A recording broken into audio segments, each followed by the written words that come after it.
বছরের প্রথম দিন প্রথমক্ষণ ভালো খেলে যদি ভালো কিছু ভোগ উপভোগের মধ্যে থাকলে যদি সারা বছর ভালো থাকা যায়, তাহলে প্রতিদিন সকালবেলা মানুষ ভালো খাইলে সারাদিন ভালো থাকবে। ব্যাপারটা কি সেরকম ঘটে?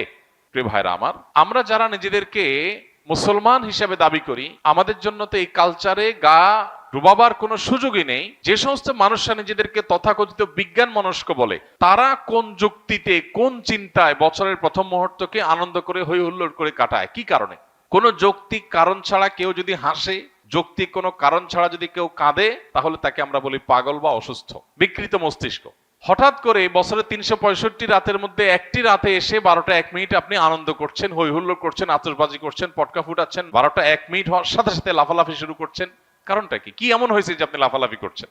অথচ তেমন কিছু হয়নি। হ্যাঁ, একটা নতুন বছর শুরু হয়েছে। এই বছরটা খ্রিস্টীয় বর্ষ, খ্রিস্টানদের ধর্ম সংশ্লিষ্ট একটা বছর শুরু হয়েছে। তো তাতে আপনার এত খুশি হওয়ার কি আছে? যদি বলেন যে নতুন বছর হলে আনন্দ উল্লাস করতে হয়, তো নতুন বছর তো আরো আছে, এটাতেই কেন শুধু আনন্দ উল্লাস করেন? তাছাড়া যার আগমন আপনার আনন্দের কারণ হয়, তার বিদায় তো বেদনার কারণ হওয়ার কথা।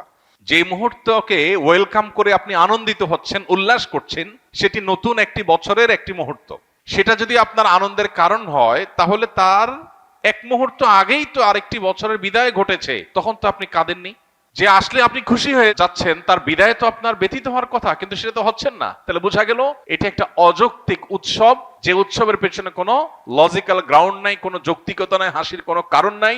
এই উন্মাদনা, এটা কুসংস্কারাচ্ছন্ন বিশ্বাস থেকে আসছে। এই চিন্তা, এই ভাবনা আমাদের নিজেদেরকে আগে ভালো করে রপ্ত করতে হবে।